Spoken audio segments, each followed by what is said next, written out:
Mike, you talked about how it can be tricky to find minutes with certain guys together, like since Sessions got in and both have them with the starters and Delvin those guys, and then say you have success with a guy like Barnes. So is there a certain point before the playoffs where you kind of say, all right, I've figured out like this is what we're going to stick with, or do you keep tweaking a little bit?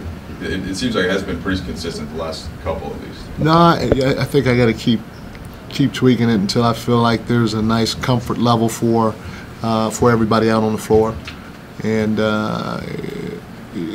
so I will do that until I feel like, hey, this is what we're going to try to go with. What do you think right now is going on with Steve in that he hasn't seemed to really look comfortable whether he was briefly a starter or going back to the bench? Yeah, I haven't really specifically asked him about it. I just want him to keep trying to be aggressive and keep trying to run the team in the same breath. And the one thing I told him is, hey, I'm okay with you being more aggressive than anything else. And I thought he played well at the beginning of the season, and then he got hurt, and then he came back, and then basically in the same role, and there was a stretch there where he didn't play as well, and he really hasn't consistently gotten back to what he was in the beginning of the year. So more than anything else, I think just him being confident and aggressive is going to play a huge role in that. The last couple of games, I thought he's tried to be more aggressive. Now, he hadn't made shots yet, but some of the things that he's doing out on the floor have helped a lot, in my opinion. Defensively, do you think there's anything, I guess maybe psychological going on where maybe guys don't feel the same urgency because they know they can score? No. Yeah, I don't think so. Yeah, I don't think so.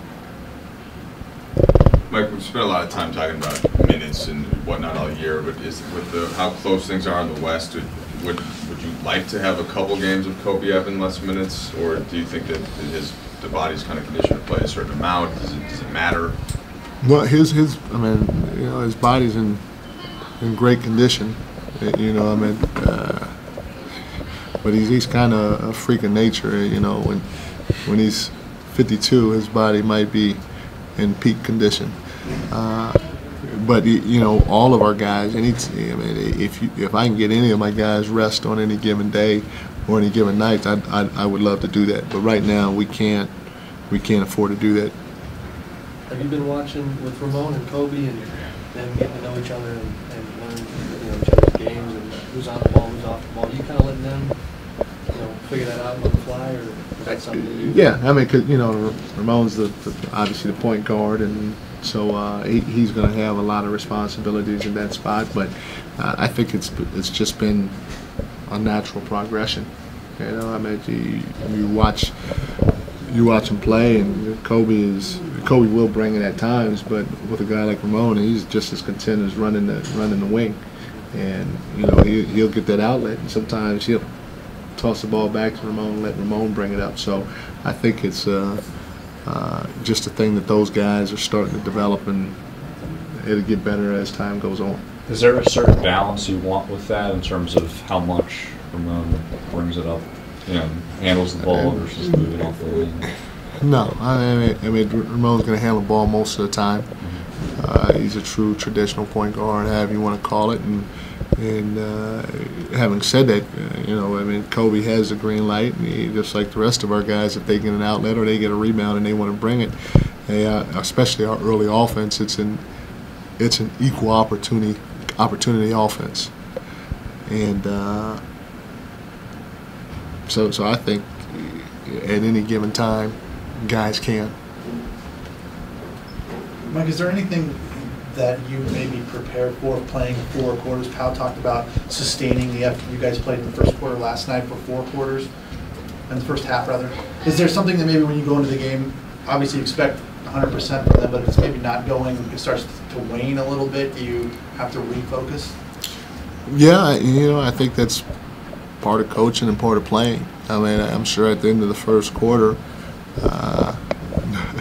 Oklahoma City didn't feel that they were doing what they needed to do in order to win the game. And, being outscored 30-18 And then I think in the second quarter it was relatively even, and the third quarter we got outscored 34-19, and then I think we outscored them in the fourth. So we won 2 quarters, they won 2 quarters. We happened to win ours a little earlier and by a few points less than what they did, 3 points less than what they did. So